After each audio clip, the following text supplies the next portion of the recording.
The year is 1493. The morning mist clings to the Croatian fields of Krbava as a young peasant watches from the hills, his hands still stained with soil instead of blood. He came to tend his land, but today armies have come instead. Croatian knights gather beneath shining banners, confident and proud, while across the plain, the Ottoman cavalry waits in silence, like a storm about to break. The ground trembles as thousands march, and the peasant realizes he is witnessing something far greater than war, the fate of his homeland. What begins with trumpets and courage will end in confusion, fear, and tragedy. What followed was to be one of the greatest disasters in Croatian history. This video is sponsored by you. Unfortunately, the YouTube environment is not great right now, with the algorithm being friendlier to drama and react channels, and YouTube being permissive of AI slop. We don't do drama and we don't do AI, but thanks to our members and patrons, our channel continues to make 3 public videos per week, with the team intact and going strong. In recognition of their generosity and contributions, members and patrons receive 2 additional exclusive videos each week, and access many other perks. Join them to watch more than 250 exclusive videos covering every era of history by pressing the join button under the video or the links in the description and pinned comment. The year was 1491. After a full decade on the throne, Sultan Bayezid II had managed to quell the storms that had occupied much of his early reign. His rebel half-brother Cem was far off, locked in Western Europe, and his government filled with loyal officials of non-Devshirme origin. The borders of the empire were stable and secure. The only hiccup during his reign so far was the disastrous war against the Mamluks, but even in defeat, the status quo had largely been preserved. However, the year 1491 was also the year the 7-year truce between the Ottoman and Hungarian realms was set to expire. In 1484, King Matthias Corvinus signed a truce to halt the ceaseless raiding of his lands by Ottoman Akinjis, who had devastated the southern and western portions of his kingdom for many decades. Nevertheless, before a new truce could be signed, the Hungarian king had died in 1490 without a legal male heir, thus sparking a gathering of the royal diet.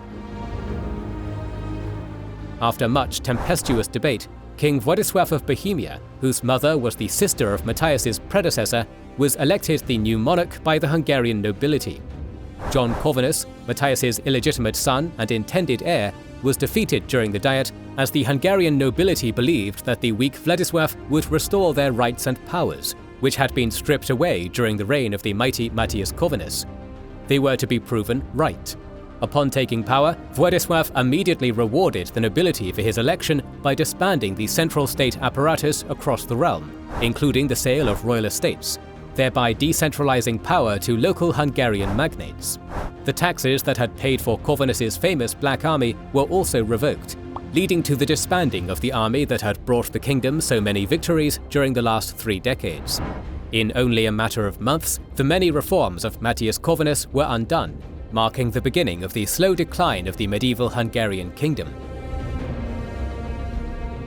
But not everyone was happy with the royal diet's decision to elect Władysław as king. 2 other claimants made their bid for the throne the same year of the diet: King Maximilian of Germany, son of Holy Roman Emperor Frederick III, and Władysław's own brother, Prince John Albert of Poland. The pair invaded Hungary in 1490, and what followed was a bloody war of succession for the Hungarian throne. With the truce with Hungary having expired in 1491, and the kingdom in political turmoil, Ottoman raids resumed in full force at the Sultan's orders. Lands up to Carniola were brutally sacked, and their inhabitants were dragged off to slavery. Despite great destruction, the raiding party of Mihalolu Hasan Bey was caught in a deadly ambush near the town of Verpille during the fall of 1491, while returning to friendly territory. Many Ottoman Akinjis were killed during the engagement, and their captives were released alongside their spoils. However, this defeat did not deter Sultan Bayezid from deciding that now was the time to seize the strategic Hungarian border fortress of Belgrade. The fortified city was still seen as the gateway to Central Europe and had been the site of one of Mehmed the Conqueror's greatest defeats in 1456. During the spring of 1492, the imperial army marched out from the capital, determined to seize the fortress once and for all. Nonetheless, upon entering Sofia, the Sultan decided to cancel his planned march on Belgrade after learning that the succession crisis in Hungary had ended.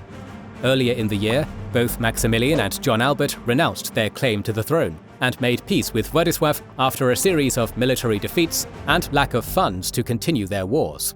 As a result, in order to avoid personal defeat, the Sultan assigned the governor of Smederevo, Hadim Suleiman Pasha, to lead a relatively minor attack on Belgrade, while he sent the remainder of his forces on raids into Transylvania, Croatia, and Carinthia. Further raids into Hungary commenced the following year, as Hadim Jakub Pasha became governor of Bosnia. In the summer of 1493, he assembled a force of about 8,000 Akinjis and launched an attack on Jajce, though the fortress resisted capture. From there, the raiders moved northwest into Carniola and Styria, devastating the countryside through plunder and terror. Luckily for the raiders, internal conflict weakened Croatian defenses.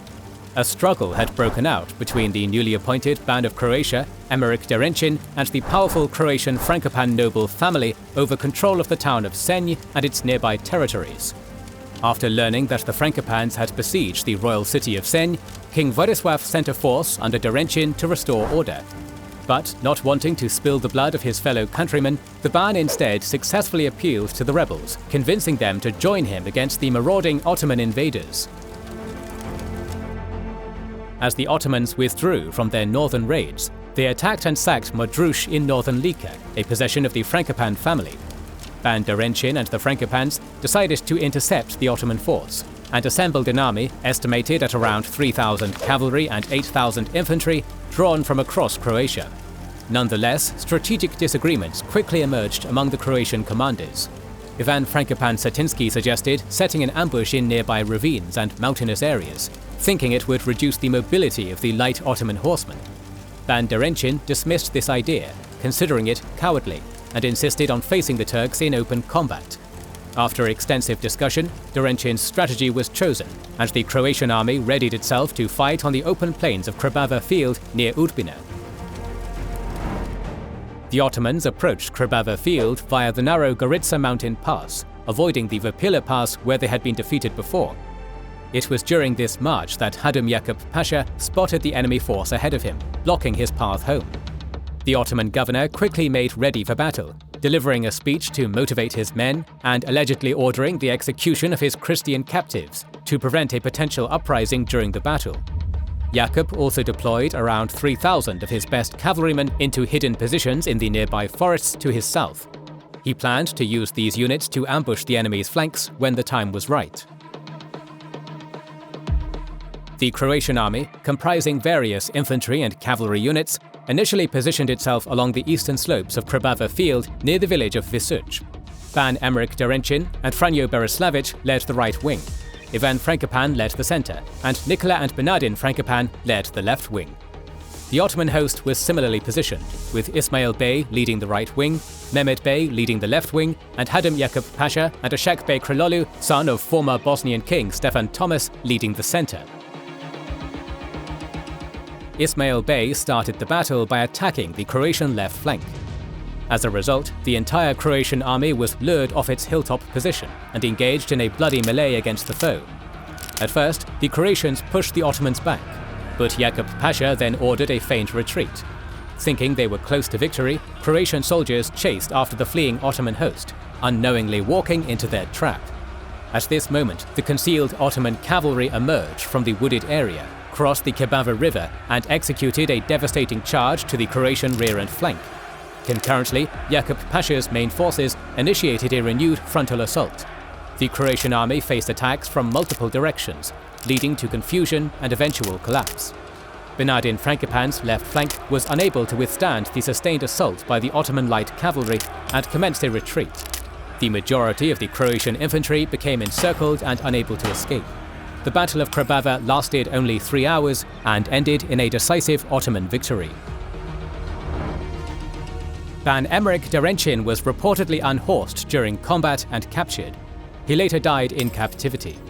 Many leading Croatian nobles were killed, including Ivan Frankopan himself. Nikola Frankopan was captured, but later ransomed and released, while Bernardin Frankopan and Franjo Berislavic survived. Only a small number of Croatian soldiers managed to reach safety in the nearby fortified town of Udbina.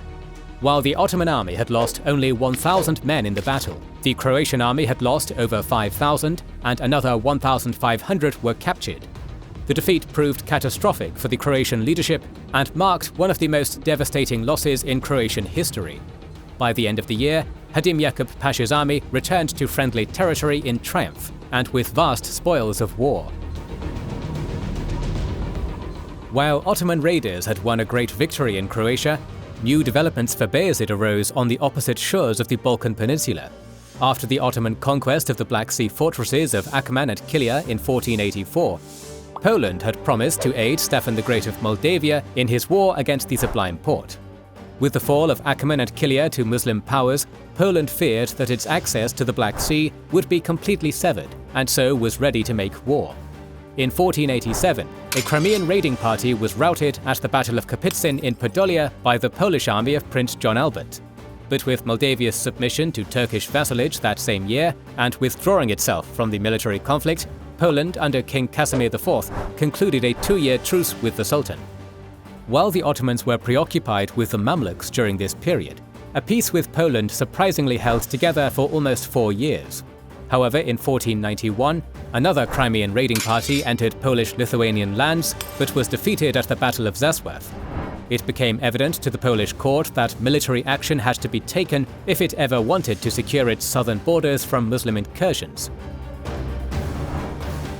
By 1494, John Albert ascended to the Polish throne and began talks with his brother, King Władysław II of Hungary, to form a crusade against the Ottomans. But such coordination among the states failed to take root, as Władysław staunchly opposed John's plan to place their brother, Prince Sigismund, on the Moldavian throne. The pair had agreed that Stefan was too untrustworthy and independent to be a loyal vassal to either kingdom, but the real question was which kingdom would be the vassal lord of the principality. Both Hungary and Poland sought a Black Sea coastline to gain access to the region's lucrative maritime trade, and thus sought to take Moldavia for themselves. This question about the vassal authority proved to be the decisive nail in the coffin for the crusade, as Władysław withdrew his support for such a campaign against the Turks in the following years. In 1497, after years of gathering funds to build a large army, John invaded Moldavia. This was to be the king's initial step in his broader strategy to confront the Ottomans. The Polish monarch dreamed of becoming a champion of Christendom, like John Hunyadi or Skanderbeg before him, and even had ambitions to march south to restore Constantinople to Christian hands. He began his campaign by first besieging the Moldavian capital of Suceava in full force. This, however, proved to be the high point of John's campaign. Luckily for Stefan, his vassalage to the Sultan brought with it military allies, in the form of 8,000 Wallachian infantry, 1,000 Crimean Tatar light cavalry, and even a small contingent of 600 janissaries. In a short 3-day skirmish, Stefan broke the siege through guerrilla tactics and was reinforced with a further 12,000 Transylvanian mercenaries from Hungary. After winning a decisive victory, the Moldavian voivode set out against the retreating Polish army and ambushed and scattered its rearguard at the Battle of Kosmin's Forest.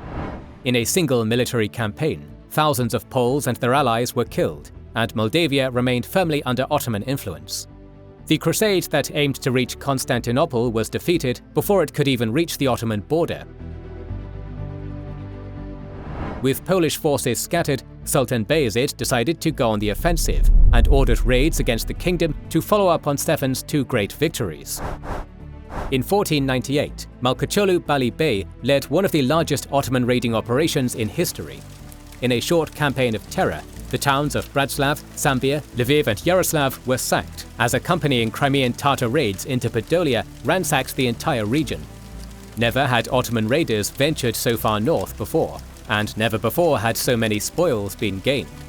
The entire countryside was burned, churches were looted, and peasants were enslaved during this raiding expedition. The destructive raids of 1498 had shocked the royal court in Krakow, prompting the walls of the Polish capital to be hastily rebuilt and reinforced.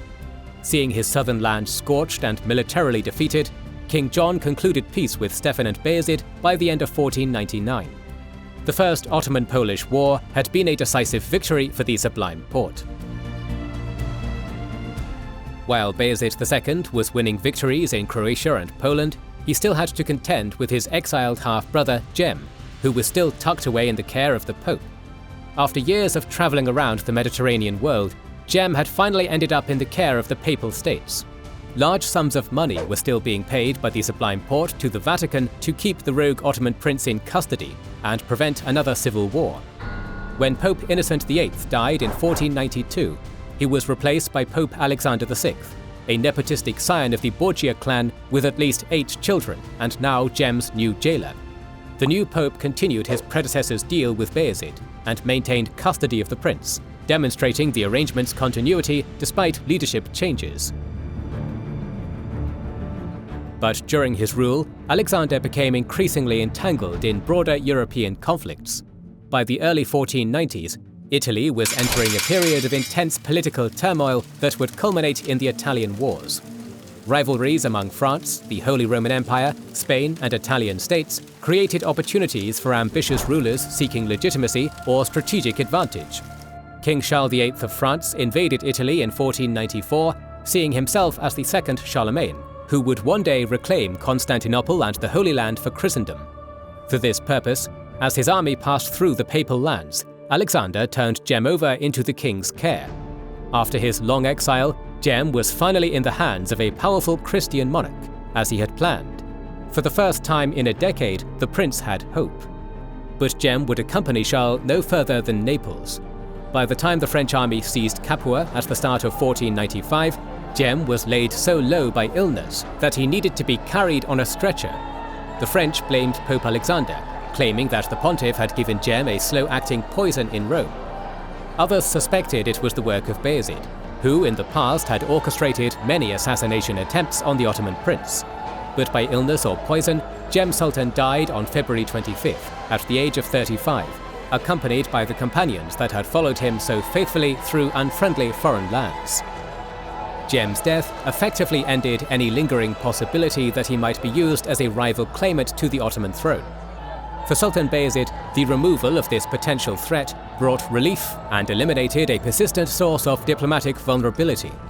After his death, negotiations eventually led to the return of his remains to Ottoman lands, where he was buried in Bursa.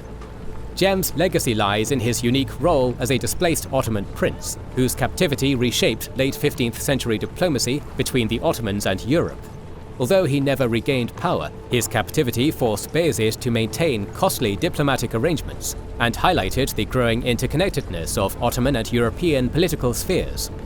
Jem also became a cultural figure, remembered in European literature and art as an exotic princely captive, while in Ottoman memory he represented the dangers of dynastic conflict. Although major battles across the Balkans had been won during the 1490s, perhaps the most enduring Ottoman development of the last decade originated in faraway lands across the Mediterranean. By the late 15th century, Ferdinand II of Aragon and Isabella I of Castile sought to unify Spain religiously following the completion of the Reconquista with the conquest of the Islamic Emirate of Granada in 1492. Religious uniformity was viewed as essential to political consolidation and stability. This atmosphere culminated in the Alhambra Decree, which ordered all practicing Jews in Spain to convert to Christianity or leave the kingdom within a few months. Consequently, Bayezid II dispatched the Ottoman navy to Spain in 1492 to facilitate the safe evacuation of refugees to Ottoman territories. Proclamations were issued throughout the empire, instructing that the refugees should be received with hospitality. The refugees were granted permission to settle within the Ottoman Empire and to acquire Ottoman citizenship. Furthermore, he criticized the actions of Ferdinand II of Aragon and Isabella I of Castile in expelling a group of individuals who were highly beneficial to their subjects. To one of his courtiers, Bayezid is said to have said, "You venture to call Ferdinand a wise ruler, but he has impoverished his own country and enriched mine." Jewish refugees settled in major Ottoman cities, including Constantinople, Edirne, Bursa, Thessalonica, Izmir, and other commercial centers. Thessalonica, in particular, emerged as a prominent hub of Jewish life, and over time, its Jewish population grew so large that the city became one of the most significant Jewish centers in the Mediterranean world.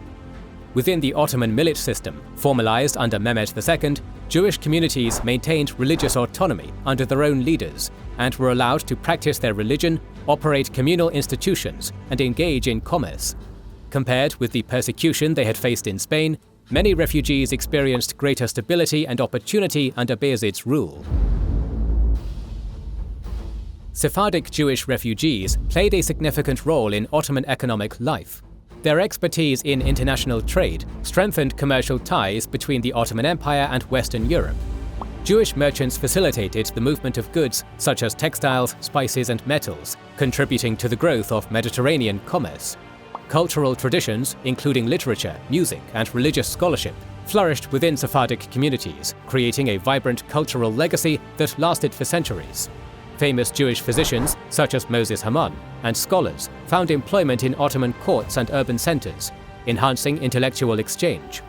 Jewish printers, such as David and Samuel ibn Nahmias, established the first printing presses in the Ottoman Empire in 1493. In a single policy move, Sultan Bayezid II had ensured a boost to his empire's economic prosperity for generations to come. However, right as the empire seemed to have settled itself in an age of prosperity and peace, new challenges on the horizon would break Bayezid's vision for the future. In the next episode in our series on Ottoman history, we will look at the last years of Bayezid's reign, his war with Venice, and the civil war that erupted between his sons, leading to the Sultan's death. To ensure you don't miss that, make sure you are subscribed and have pressed the bell button to see it. Please consider liking, subscribing, commenting, and sharing. It helps immensely. Recently, we've started releasing weekly Patreon and YouTube member-exclusive content. Consider joining their ranks via the link in the description or button under the video to watch these weekly videos, learn about our schedule, get early access to our videos, access our private Discord, and much more. This is the Kings and Generals channel, and we will catch you on the next one.